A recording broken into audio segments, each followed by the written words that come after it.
A latch? I don't know. It had inputs, reset, set. I don't know. I forgot the questions again, but one of those. Okay. Did you went over the exam yesterday? Only one person came in yesterday. It was for about 30 minutes. I didn't finish going over the whole exam because, well, they only had a few particular questions, so I just went over those. I have yet to upload it though, so I think I'm going to do that right now. Were there particular questions you wanted to go over that you remember? Um, let's see.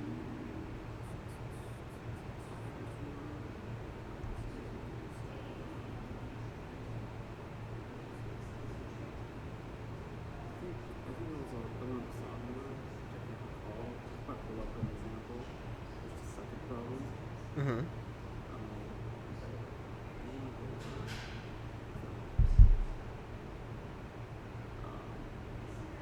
And then I ended up finishing the last round, which was the system analog.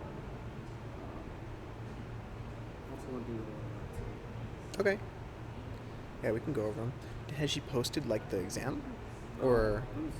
I don't think she's graded it, so Well, I don't think she's graded them, but she would post the because I haven't checked that. I just don't know. Let me see. I don't think she has, or at least I'm not aware that she has.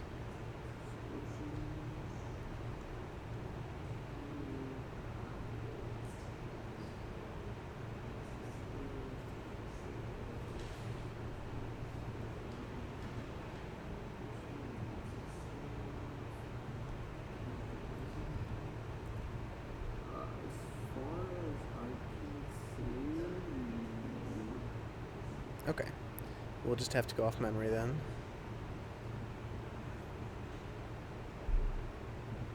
There we go. Okay, that's good. This is on. This is on. Okay, cool. So I guess we'll start with that first one you mentioned, which was a latch. yeah. Because if I recall correctly, there was a problem about like a flip flop that had to be like made to be resettable or settable. Yeah. That sound familiar? Asynchronously resettable? I think that's right.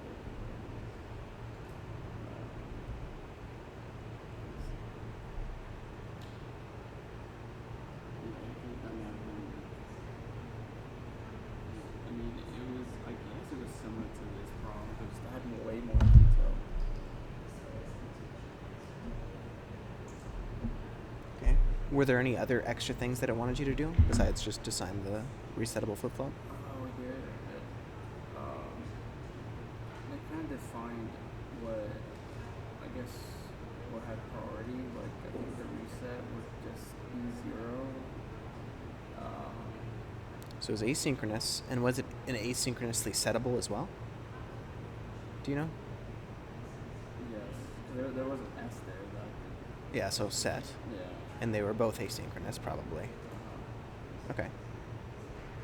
Yeah, I mean, I could barely call it time, but that's for the most part that's what it revolved around. Okay. Were there any other things besides the reset and the set that you were trying to add in?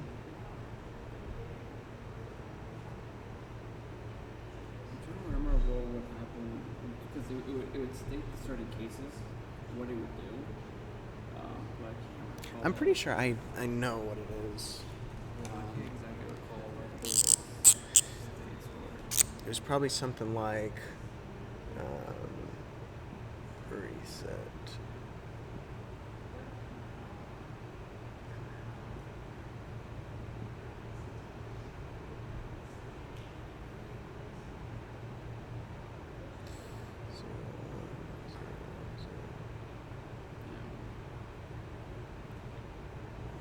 It was probably something like this, where reset kind of takes precedence over set. Yeah,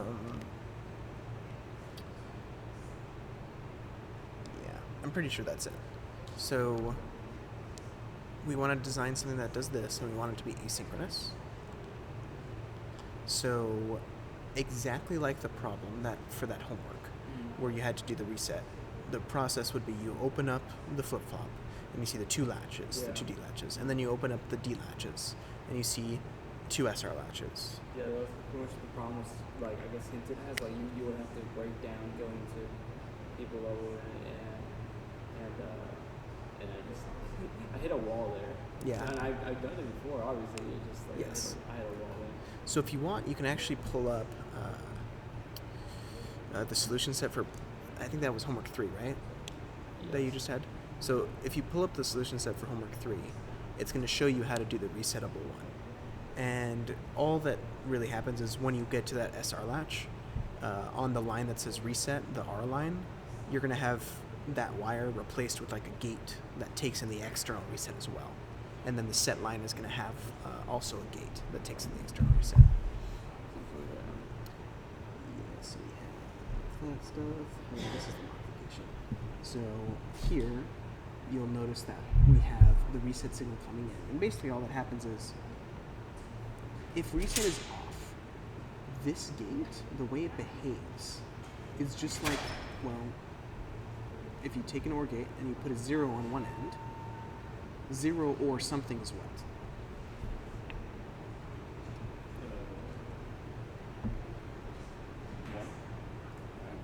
Not 1. 0 or something. Yeah. Shouldn't that be something? It's that something, yeah, exactly. So if you have RN OR, and then if reset's off, it's going to be RN OR 0, that's just whatever RN was. So if reset's off, it's basically not going to affect what this wire is going to be. And the same thing goes over here. If reset is on, what's something and what? Or sorry, if reset's off, then the negated input is going to be 1. So what's something and 1? Then one would be something. Yeah, something and 1 is that something. And so again, it just has no effect. If reset is off, this AND gate kind of behaves like a wire for SN.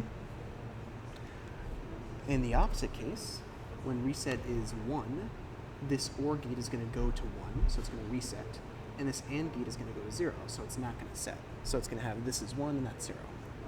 That's exactly what you want it to do for reset. The next step would be adding in set. And so that would basically come in, there's a few ways to think about it, but you would have it come in before this, and you'd have a gate here and a gate here very similar to those two. And so what you'd say is, you set if this is true, or if your external set is true. So it'd be just like this OR gate over here, except with SN and with the external set. And then very similar to this guy, you would have an AND gate here with an inverted input at the for where set is going to come in, and it's basically going to make it so that if set is on, the AND gate is going to go to 0 and going to reset it. And it's not going to let it reset. Yeah, I would need to just like walk this through myself and just talk it out and memorize it essentially. It's like I knew I went over this. Mm-hmm. Like I think at least 3 times and it's still slipping away. Yeah, that tends to be one of the harder problems for a lot of students. So. Anything, I think it was whenever I think I got the first part of the last question was systems error log. Yeah. I can't recall what the second one was. I know that some students told me a little bit about it. It was where it was an FSM in System Verilog, and you were asked to like draw the schematic for the output logic, I think is what one of the things was asking. Do you remember what the first part was? The first part of that question? I think if it's just system Verilog, it was just like easy, just like set an assign statement to just like use a Boolean equation. Oh, okay. So that was just like not a problem. But then the second part, I think, was an FSM. I was like, oh yeah, and plus like that's when I was like reaching the like at the end of time. So Yeah. I was like, I was just pretty much going through back and forth page, see what I can fill out. So from what I heard, that question was literally just, you know how when you do an FSM, you have three things. You got the register in the middle, you got the next state logic, so all the huge combinational logic to the left, Yeah. and then the little bit of output logic on the right. Yeah. I'm pretty sure, if I understood the student correctly who told me this, that all you had to do was draw just the output logic. So it'd be like a single AND gate or something like that.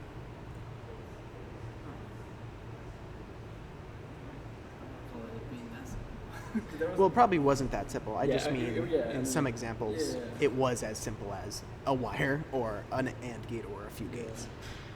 Oh yeah, and then another part of I think part of the FSM problem, just the regular one, with the system Verilog one, I think was doing the two FSM diagrams and then combining them Mm-hmm. with the That was another question you had? Or rather, another question on the Yeah, I exam? didn't get to it. I read it. I was like, oh, maybe you'll work on it. Okay. Yeah. I think mainly my issue is just the system Verilog. Okay.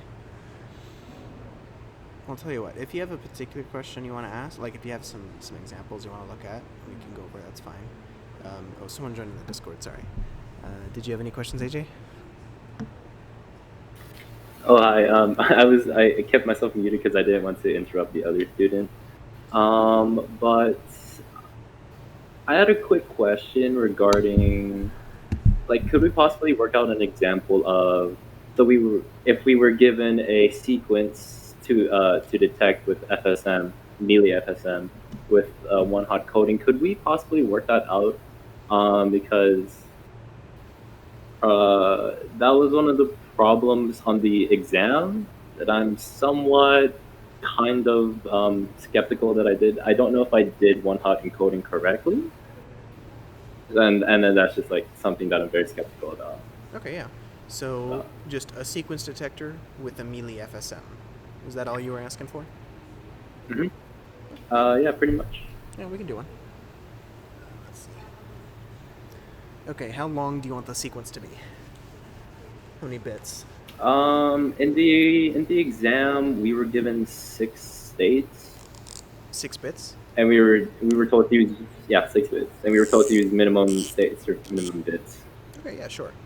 So yeah. So, I guess I'll just decide on a sequence. I'm gonna go and write it on the board. Yep.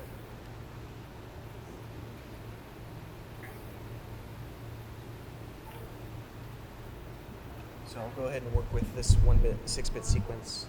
I think that's visible. Yeah, that should be visible on the camera. Yep, that's good.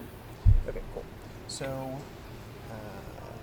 what's the first thing we normally do when we do an FSM for sequence detection? What should we start with? The state transition table.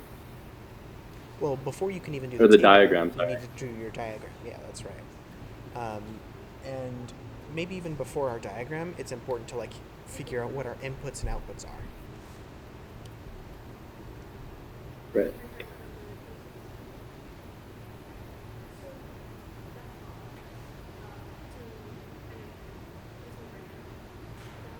So pretty much for any FSM, you have a clock input and a reset input. But besides that, what are our other inputs? Mm-hmm.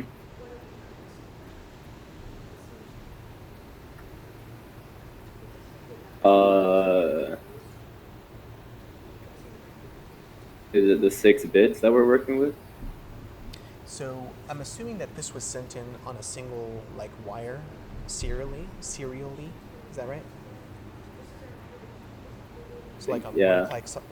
For each I clock think it was. cycle, you get 1 bit, right? Yep. Okay. So then, yeah, you would have a 1-bit input, which I'll call A. And I assume that you only had a single bit output, which was basically that the sequence has been detected, and I'll call it Y. Does that sound good? Yes. Yeah. Okay. So now that we have this kind of black box diagram ready, we can go ahead and start on our FSM.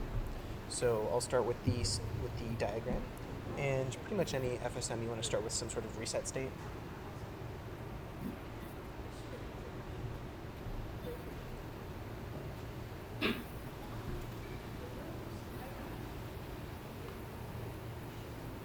So we have our state SR here, which is the reset. And besides this, what can I do? What do I do next?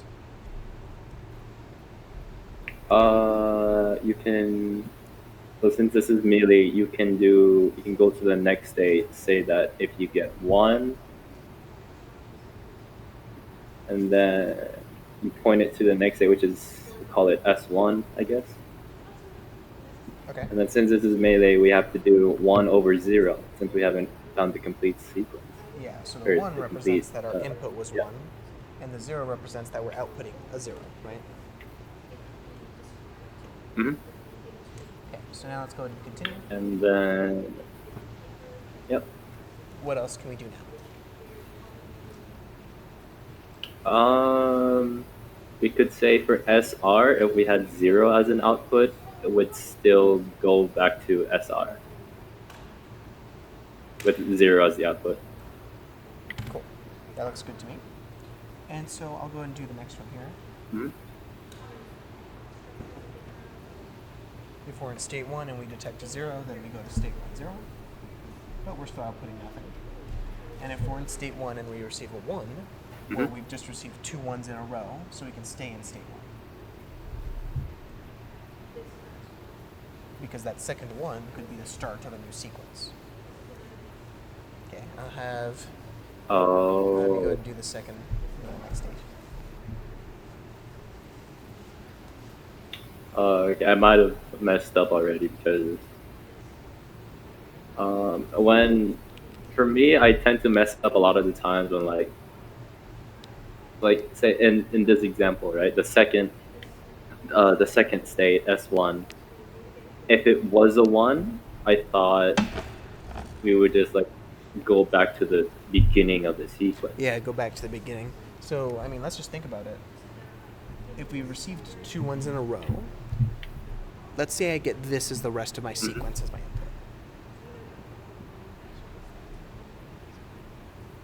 So I received a 1, and that got me to S1, and then I received the full sequence. Well, you'd want to be able to detect this, right? Right. But if you went straight back to reset, what would Yeah. happen is, well, you would get, if you went straight back to reset, you'd be on 0 now, and it wouldn't detect the sequence at all. It'd say 0, okay, not detected, and then it's not going to detect the entire sequence. So typically for these kinds of problems, you would want to write out all of the bits you've received so far and ask yourself, okay, could any like selection of these bits be the start of a sequence? Because, for example, if we had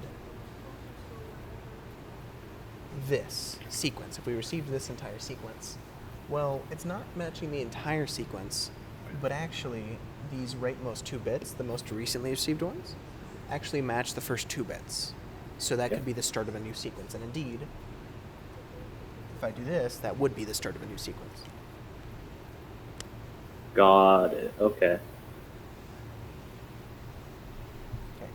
So with that in mind, let's go and do S10. So if you're in S10, what do you want to get? We want to get a 1 Exactly. Yeah, you want to get a 1. to get to the next state.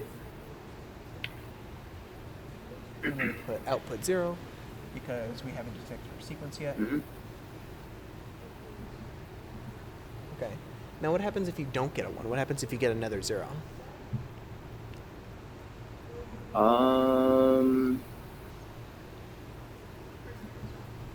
You don't get a 0. Let's see. Could this be the start of my sequence? Just a single 0? Does that match the very first bit? No. No? What about my most recent 2 bits? Does that match my first 2 bits? No. Nope.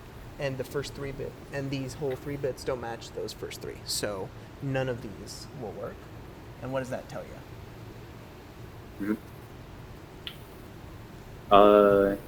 Do we go all the way back to SI? Yeah, we go all the way back to the reset. Okay. I'll go ahead and speed Oh, through okay, so- this now that we've kind of gone through a few.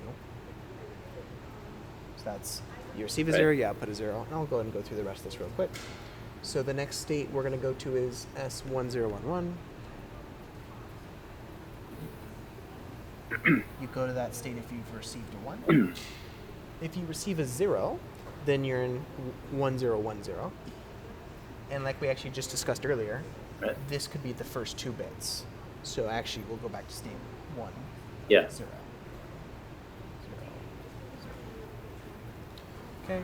So writing out the bits that you could get, it can help a lot. It can help out a Yes, lot. It with, helps me a lot when I do it. These types So of it might help you too. Got it. Okay, because throughout the exam I was just thinking throughout all in my head, and I think that was just a major thing. Like already I can see what I got wrong. Okay, so now for the next state, we expect to get a 0. But if we don't get a 0, we get another 1 and look something like this. That 1 could be the start. These 2 1s doesn't match. These Yeah. 2 1s, these 3 1s don't match. The 0 followed by 3 1s don't match, and the whole sequence doesn't match. So the closest match we get is just a 1 by itself. So then we go back to S1. Right.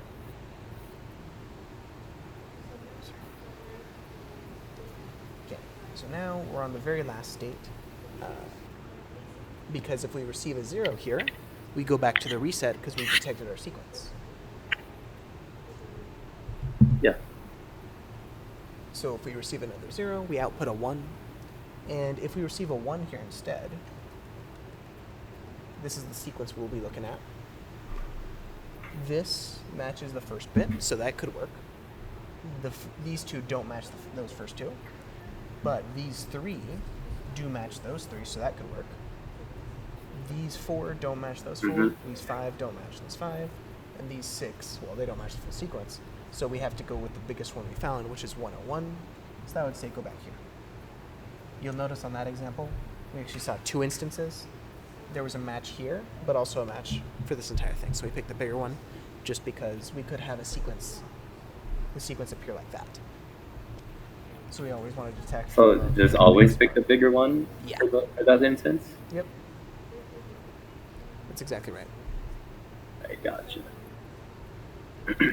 Okay. And this transition is taken when you receive 1 and you output a 0. So that would be our Yep. FSM diagram. And the next few steps would be just like with any other FSM. You'd write your next state table and your output table. You do your state codings. You would then go to your schematic and start drawing it out from the equations you derive from those truth tables.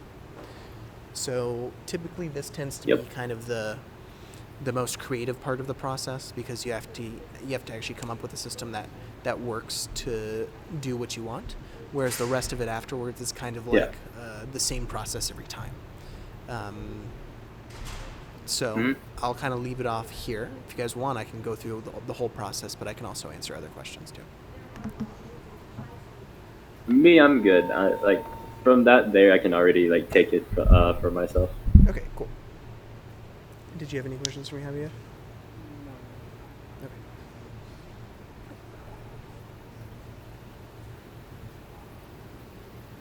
Will this be recorded or Yeah, it wasn't recording much this right now. Yep. question? Oh, okay, cool. Yeah, I'm pretty sure I've uploaded all the videos. I think just yesterday's I haven't uploaded, or rather, I have uploaded it just now. Like I've just finished uploading it, so it should be up yesterday's. The thumbnail for it is pretty funny, but besides that, yeah, it's up. It's me going like this. All right, well, that's all the. Well, that's all the questions I got right now, Victor. Thank you so much for answering them. Yeah, you're very welcome.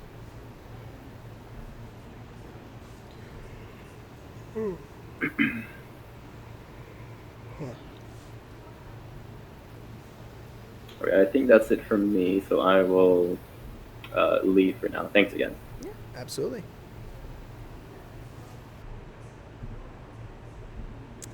What else?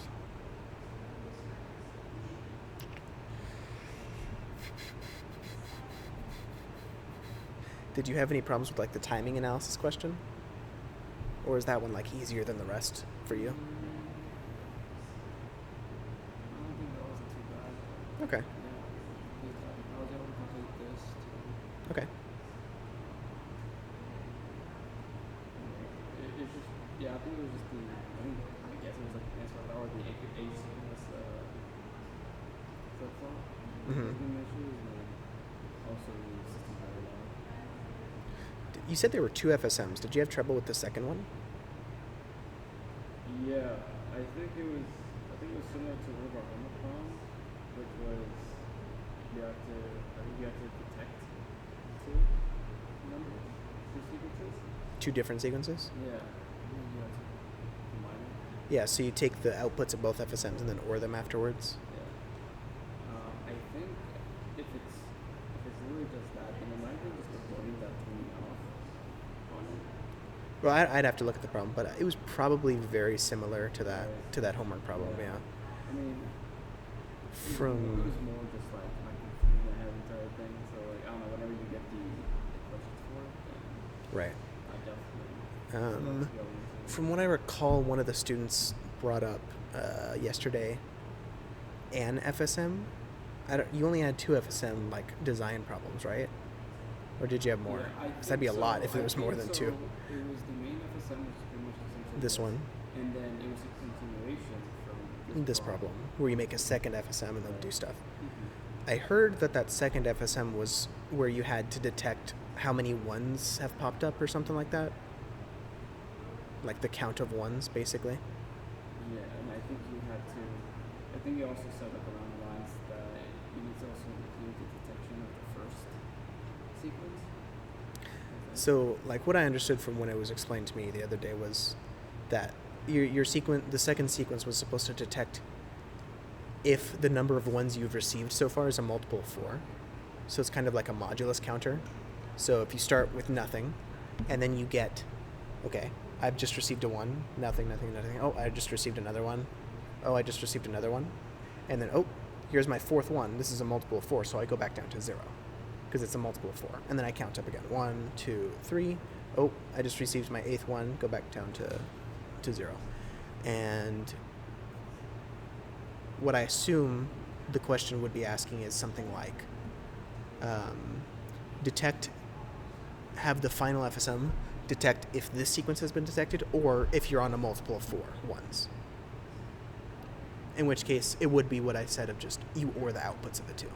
Whether or not that's what was said on the exam, I don't know. But we can definitely talk about it when she posts the exam. If it was that version or something else, I think it's like stuff confusing. Which I think just to add that second one being included. Right. You're like, oh no. Yeah, I was like, That's fair. that's weird. Yeah, right now I'm just like kind of working. I'm still kind of working on the decoder thing. Okay. Like this part decoder. Trying to understand every part of the decoder. What do you write your code on? Do you just like write on Visual Studio, and then you just slap it into Chorus? Or Model Simia. Yep. You could also write it directly in Model Sim or directly in Quartus, but it's just whatever you prefer. Yeah.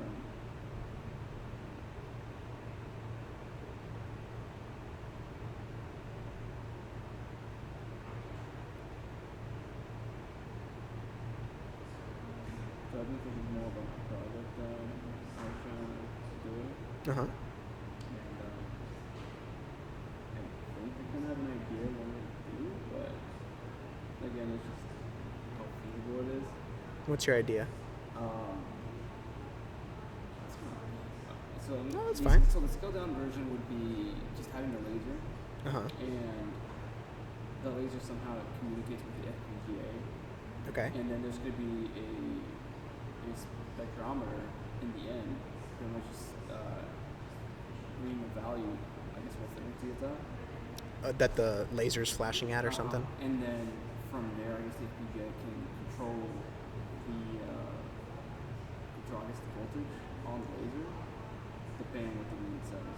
So I guess if I want it brighter or dimmer, then control it that way. Maybe with the buttons, the preset. Okay, so you want to control a laser with the FPGA. And then what was this about the spectrometer? Just to like show, like, would this also be connected to the FPGA?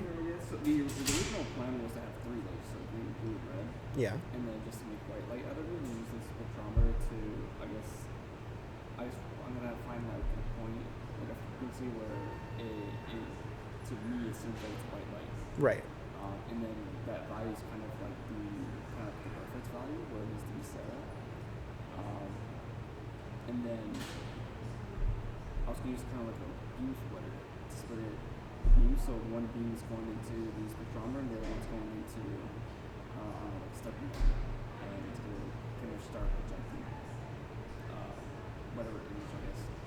I see. Yeah, but it's a lot. There's a lot of communication going behind that. Yeah. I don't know how it's gonna work, so that's what I was thinking just for now. Well, I'll tell you what. If you want to do something with 3 lasers, if you get 1 down, 3 is not a problem. If you know how to figure out 1, then you do 3 of them, and you're done. Yeah. Right. When I say duplicate the code, that means you write a module, and the purpose of that entire module is control 1 laser, and then you make another big module, and you do 3 instantiations of that other one, so you can now control 3 lasers. The same way, if like you needed to do 3 7-segment displays in lab, you would create 1 7-segment display encoder module, and then you have a bigger level module that instantiates 3 of them, so you can control 3 7-segment modules in the same exact way, because they're supposed to be doing exactly the same thing. Yeah. The only difference would be like if you wanted to change the frequency of one of the lasers, they'd have separate inputs, and of course we know that they're not all going to be tied to the exact same inputs. They have separate ones, but the actual internals of the module both are the same. I was just like, I kind of drew like a little sketch that I did, and I was like, this kind of seems like a lot. And then also I guess I would have to find a way to power up Power what? the lasers. You could. Well, it depends how much you need. You could do it with an external source, or the FPGA can supply voltage itself too. Yeah, there's 5 volts in ground on the FPGA. It just depends how much current those things suck up, because the FPGA can only supply so much. But if they're tiny lasers, I'd imagine that it can do it. Also depend on my goals and how bright I want it. Still a work in concept goals. I guess as I learn more, there are a lot. I guess I can just narrow down what I can do. Yeah. On it. And if you wanted to, you could add external like breadboard circuitry to it too.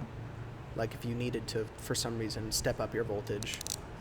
I don't know if you'd need to, but if you needed a higher voltage for some reason, you could make a voltage multiplier circuit and have the output run from the FPGA. There's a bunch of stuff you could do.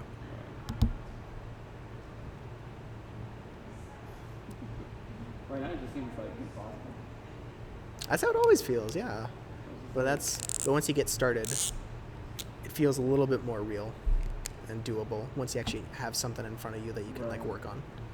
Give yourself like a little nugget of thing to do. Don't try and think about it all at once. Yeah, that's what I was like. That's the hard part. Scale it down to at least just the one laser. Yeah. Because I was thinking like, Not even just that, but like instead of saying control laser, you think, okay, wait, what are the components to controlling a laser?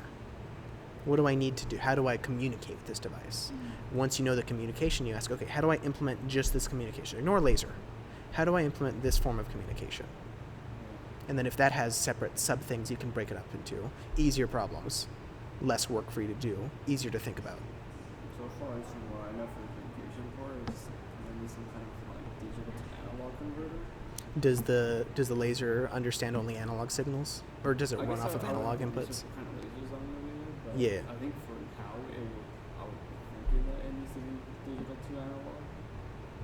Is what I'm thinking. Okay. Well, for a digital to analog converter, you'd have to do that as an external circuit, so it has nothing to do with Verilog at all, because the FPGA at least your guys' FPGA, I'm pretty sure is just digital stuff. It doesn't deal with any analog signals.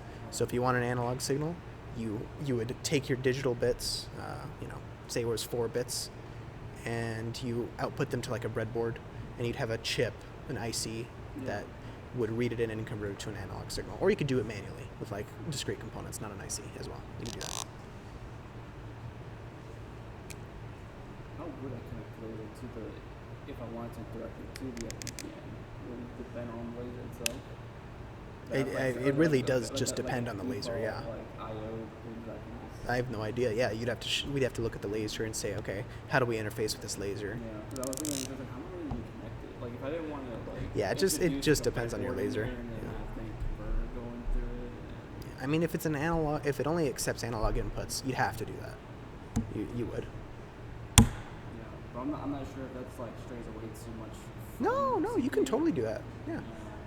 That's the whole point of CPE, interfacing different bits of hardware and creating one big unit. And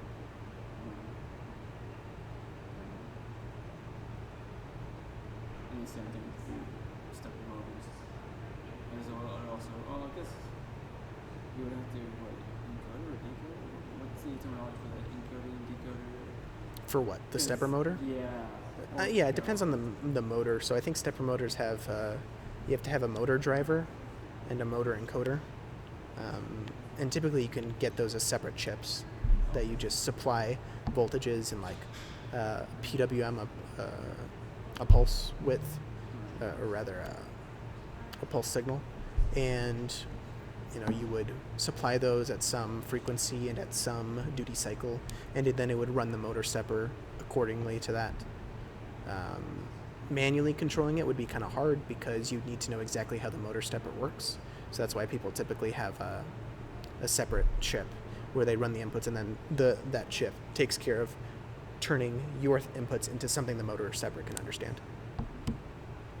So, I don't know, for I guess, if I were to like slap an input of 1 and 0, and then they would send it to that chip and then translate it over to. Yeah.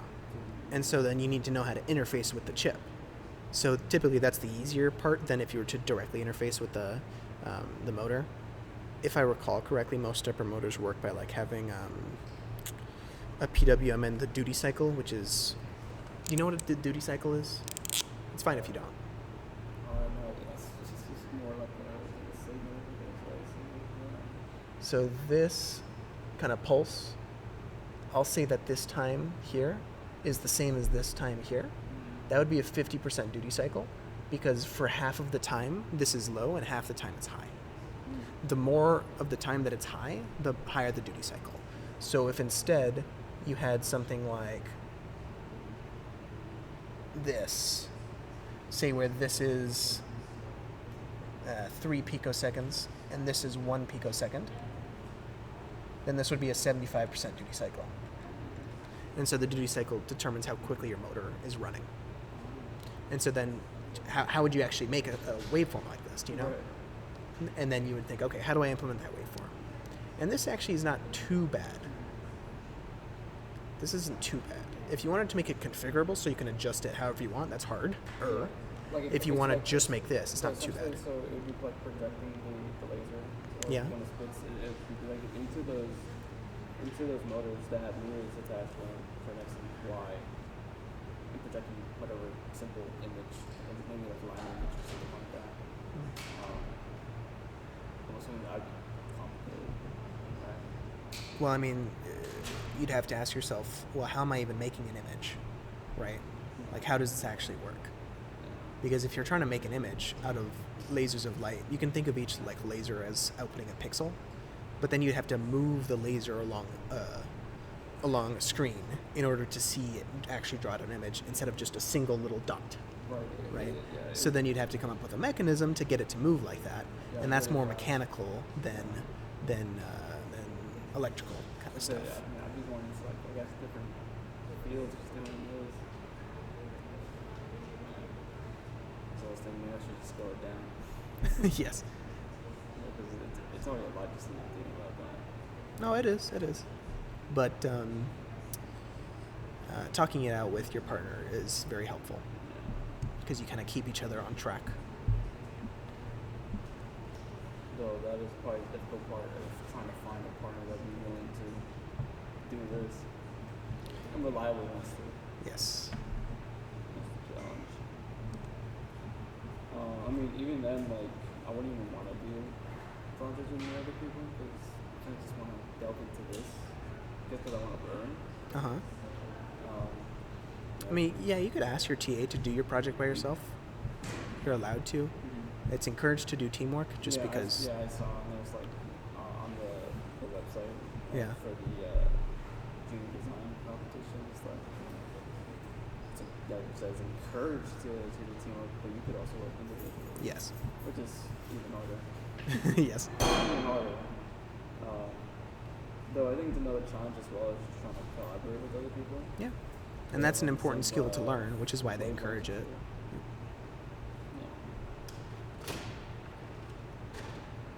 That's probably the last thing I'll probably do something alone. But for now, I mean, I kind of do want to do this project alone, just to learn. Okay.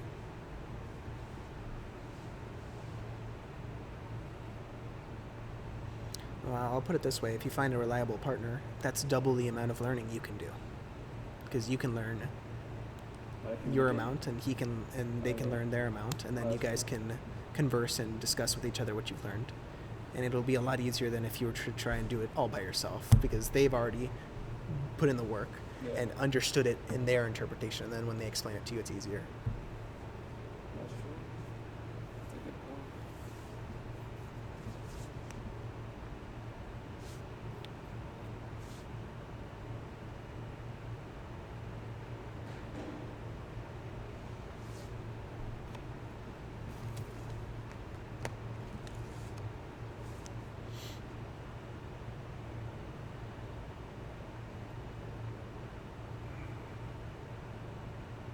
So I was trying to organize my little decoder code.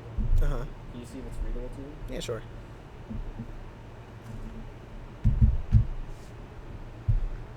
Data segments.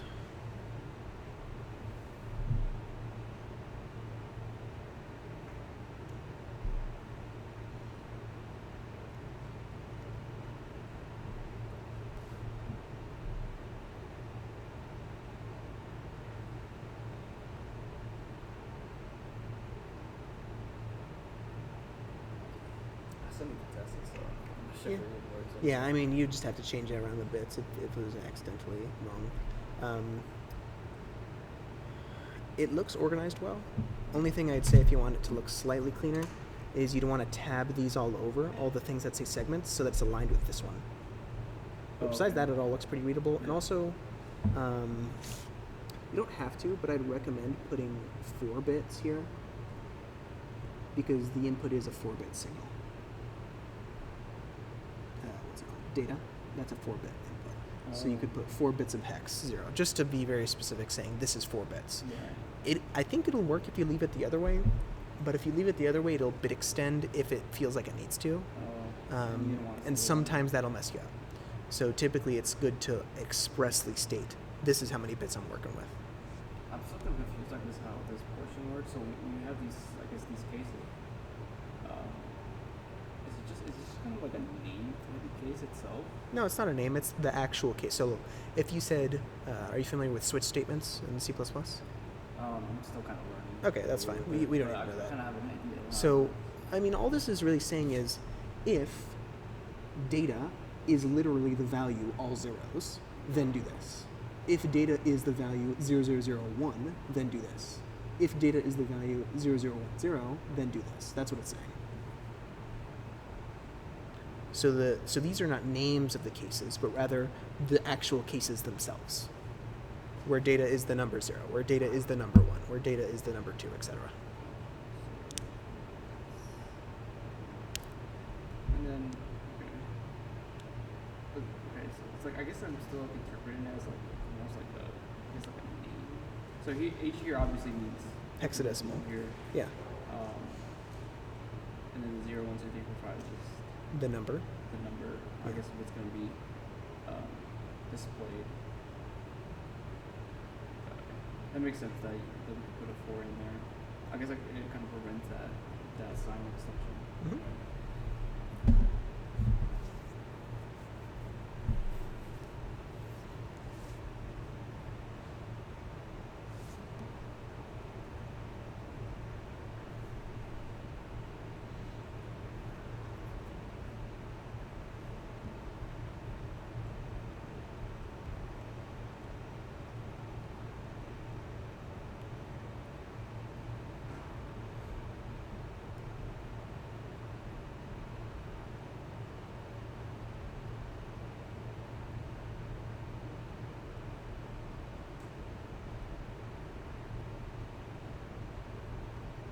How are your classes going? They're going pretty well. Going well. Keeping me busy, but they're going well. I mean, you're busy with working and you got classes. Yeah. I haven't heard back from the place I went for an interview for yet, so we'll see how that goes.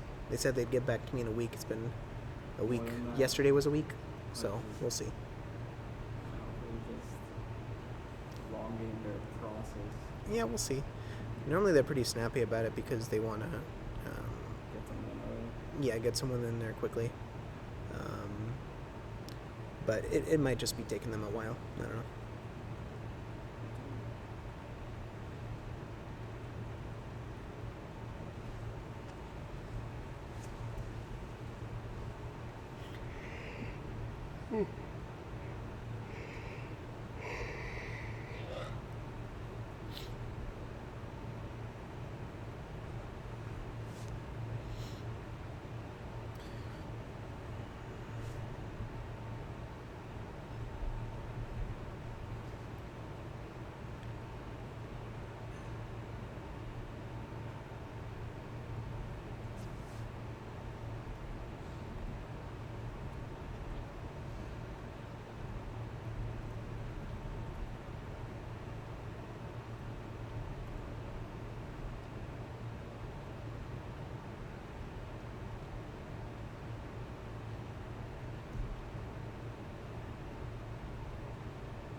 Got any plans for vacation after graduation?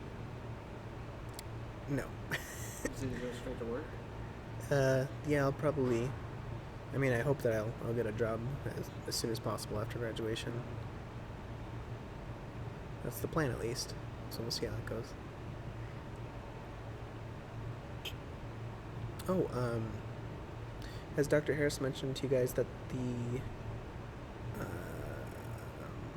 career fair is coming up in October? No, but I haven't seen emails on it. Yes. Sometimes she has an assignment for like extra credit where She she. did have something like that last semester. Yep. Where you get 3 points. Hopefully she does that again. So, not only for that, but also it's just a good idea to see what's out there and what things maybe you can. I mean, hell, maybe you can apply for something and get in. Oh, yeah, dude. You gotta evaluate my resume. I mean, I'm sure if you wanted to, if you like got like a rough draft for your resume, or however you thought was fine. I'm sure if you went into Dr. Harris's office hours and asked her to take a look over it, she'd be happy to. Yeah, I actually got her to like kind of do that last semester too. She was like, "Yeah, just move this up there." I'm like, "Okay." That's it. I'm like, "Okay, okay." This is currently where it's at right now. So I think it was almost like the same format that you had. Yeah, very similar. I will say it looks pretty wordy, like big blocks of text. Yeah. Sometimes you just can't avoid it. There's not much you can do about it. Yeah. But as much as is possible, try and condense the information into like liquid gold. You know what? It was I think he works in like something called like the Step Up program or something like that. Yeah, what's his name? Alejandro something? Yeah, he's actually the one that told me to put as much information as possible. I'm like, really? Because, like you said, I actually reduced a lot of the information so it would seem like it was cluttered. Because if I was looking at it in the point of view where if I was looking at it, it was like, You want it to be readable at the very least. So if you print that out on a paper and to you it looks readable, sure, that works. I look at this, I'm like, this is a lot of information to me personally. But he was like, we want all this. Okay. I'm like, alright. Guess someone who's had experience for 15, 20 years doing reviewing resumes, I guess.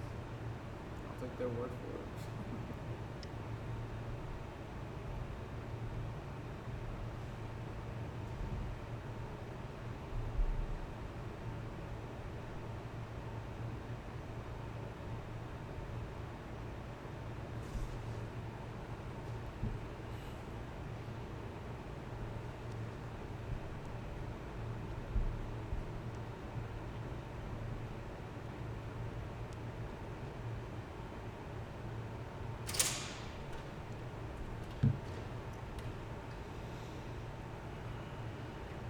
How long do you stay at campus?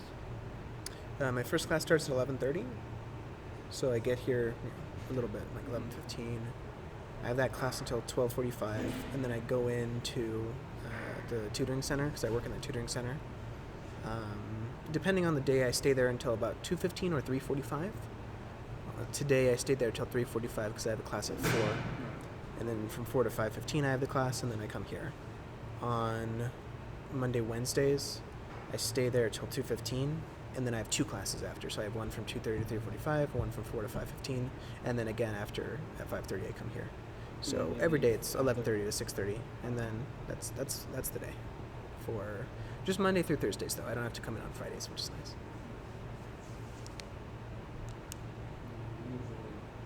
Usually I'm here all day, or I'm at work, and then I come here, Yep. stay here all day. I stay till like midnight. If I hear word back from the company, the hours would be like I get there at 7 till and then go till 11, and then I come here right after. So it'd So be you'd be working part-time? yeah, it'd be about 20 hours a week. That's not bad. No, not at all. Good pay too. Sounds good.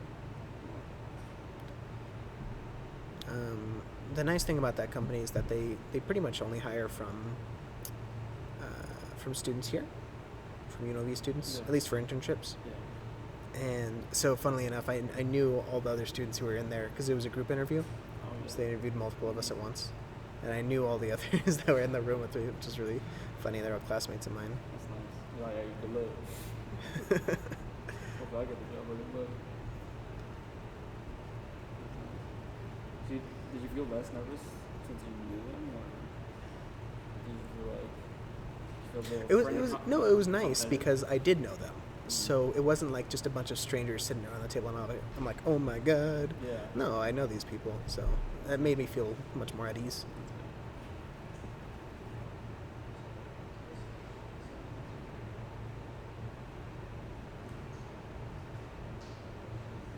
So once you get that job, do you like start immediately? Like would you start like this? I have or would no you start, idea. like- It'd be in October. So Oh, this next month. I don't know when because they just said October, but okay.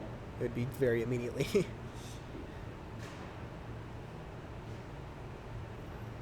good. I mean, you get your foot in the door.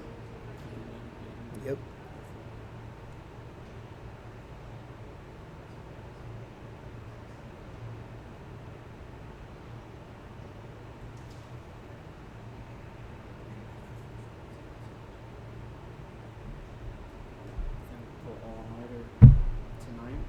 Yeah? a lot of assignments, so Uh, I kind of have to catch up on some of the labs because I was sick for a week, and then I had to catch up on one lab and then another lab, and then also the exam. and then the exam, and then two Not to exams. mention I had two all exams your other yesterday. classes, yeah. Yeah, it's been such a thing. So then today I'm probably gonna pull in on that and try to get Jeez, that's rough. as much as possible. Do you have like a lot of stuff due tonight, or you just want to get it done? I right before I got like just come over here, I looked at the calendar. It's like it's only one thing due, which is nice. But then I still have a lot of things due tomorrow, especially Right. before I come in the morning. So that's the trade-off.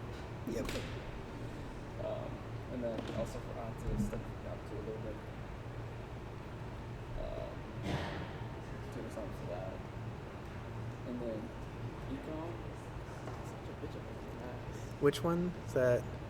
CEE 307? 307. Yeah, I didn't have fun in that class. In that class, I didn't enjoy it that much. I hate it so much. I hate anything that's and it's like essentially like a business / accounting class, just kind of tailored for engineers.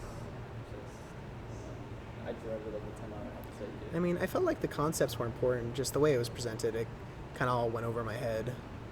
Though I feel like the instructor does have everything very well structured. That's good, at least. That's good. It's just, I think honestly the concepts around it, or maybe just low-key me just kind of rejecting from it at the same time. Yeah. I'm like, man, that fucking condition, it's so boring. No, that's fair. That's fair. And I think it just adds to the difficulty. It certainly does, yeah. Especially when you don't like what it is you're doing. It does not help. And yesterday I had the exam and I was pretty much, so I had something else due too, Yeah. and I had two things due actually, and then also the exam. Just hauling ass as Yep. much as possible. I ended up getting 80 on that in that exam. Okay, that's not too bad though. It's alright, yeah. Doesn't make me any hope for the future, but Fair. what can you do? Gotta take it down. It's part of the curriculum. Much. Yeah, I feel like, I mean, maybe you might have use in the future, but for the most part, you really don't. I mean, in 5 years, are you gonna care that you got a C in that class or a B in that class, or no? Not really. I mean, if I get a C, I'm pretty sure I'm gonna retain the information I need. So, it's like whatever. Yeah, look weird. You said you're not having office hours tomorrow, right? Yeah, tomorrow no office hours, because normally they'd be at from 10 to 11, but none Did you tomorrow. just end up canceling, or is it just because it was like exam week and there's nothing really to go over? Kind of a little bit of both. A little bit of both. I have something I need to do, but also I doubt many people are going to come in anyways, because normally Fridays are very much like one person, maybe, Yeah. sometimes none. Yeah. I mean, like, I'm like trying to get into it, but then I end up having to do like some of the assignments I have to do on Fridays. I Yeah. have having other assignments to do on Fridays. But You guys don't have any homework due, do you?